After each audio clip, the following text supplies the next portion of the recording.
কোন লেজুর ভিত্তিক রাজনীতি না, আমরা একটা মধ্যস্থতার রাজনীতি চাই, যে রাজনীতিতে মানুষ সামনের বাংলাদেশকে একটি বৈষম্যহীন, সুষ্ঠু, ক্ষুধা এবং দারিদ্র্যমুক্ত বাংলাদেশ দেখবে, সারা বিশ্বের কাছে এটি গ্রহণযোগ্য বাংলাদেশ হিসাবে গড়ে তুলবে। শেখ হাসিনা কি মায়ের গর্ভে থেকে রাজনীতি জানতো? তারেক জিয়া বা খালেদা জিয়া কি মায়ের গর্ভে থেকে রাজনীতি জানতো? তারা কেউ জানতো না, সবাই পৃথিবীতে এসে শিখছে। এখন যারা ইন্ডিপেন্ডেন্ট তারাও পৃথিবীর বুকে এসে শিখবে। এখন আমি যদি মনে করি যে না আমি আমি আমি তাহলে সেটা বললে চলবে না। হ্যাঁ, আমার উপরে কেউ আমাকে জন্ম দিয়েছে, তাকে কেউ জন্ম দিয়েছে, তাকে কেউ জন্ম দিয়েছে। এখন বিষয়টা হচ্ছে যে বর্তমান রাজনীতি যেটা মানে প্রেক্ষাপট বাংলাদেশে, তো বাংলাদেশের আমরা 53 বছরে কোনোদিন রাজনীতি হয় নাই বাংলাদেশ। আমি যেটা মনে করি, যদি 53 বছরে বাংলাদেশের রাজনীতি হতো তাহলে বাংলাদেশের জনগণ কখনো দুর্ভিক্ষ অবস্থা থাকতো না। কথা বুঝতে পেরেছেন? আজকে দেখেন আমাদের বাংলাদেশে যে রাজনীতি, এটা একটা মানে it's not call politics, it's call violence. Bangladesh political is totally আর ইন ভায়োলেন্স। এটা ভায়োলেন্স ছাড়া কিছুই না। কেউ শেখ মুজিব আওয়ামী লীগ আসছে কার জন্য?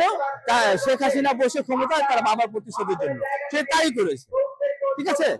হ্যাঁ, বিএনপি ক্ষমতা আসলো, সে কার জন্য আসলো? জিয়াউর রহমানের জন্য আসলো। কিন্তু আমি তাদেরকে, সেই রাজনৈতিক দলদেরকে প্রশ্ন করি, I ask a question to them, যে বাংলাদেশের জনগণের জন্য কে আসছে? জনগণের সরকার কে প্রতিষ্ঠিত করছে? হু has established the government of people of Bangladesh? Challenge অবশ্যই আছে।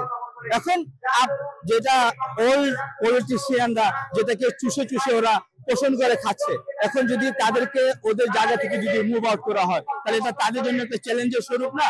হ্যাঁ, তাদের জন্য একটা মানে it's a kind of big challenge. এই 6 মাসে প্রথমে আমাদের যুদ্ধটা শুরু হয় স্বৈরাচার ফ্যাসিস্ট সরকারের হটানোর মাধ্যমে। তারপর আমরা আমাদের নিজ এলাকায় নিজ জেলায় চেষ্টা করেছি দুর্নীতিকে রুখে দেওয়ার জন্য। যে জায়গাতে দুর্নীতি সেই জায়গাতে প্রতিবাদ করার চেষ্টা করেছি। সেই সাথে সরকারের যে সংস্কারমূলক কাজগুলো, সেই কাজগুলোকে আমরা আমাদের পক্ষ থেকে যতটুকু সম্ভব সহায়তা করার চেষ্টা করেছি। পরিবর্তন সবাইকে সবার নিজ জায়গা থেকে পরিবর্তন হইতে হবে, চাইলে হুট করে কাউকে পরিবর্তন করা যায় না। দীর্ঘ 16 বছরের যে ফ্যাসিস্টের যে শাসন, প্রশাসনের একবারে উপর থেকে নিচ পর্যন্ত প্রত্যেকটা জায়গায় তাদের ফ্যাসিস্টের দোষরা এখনো বহাল তবিয়তে আছে।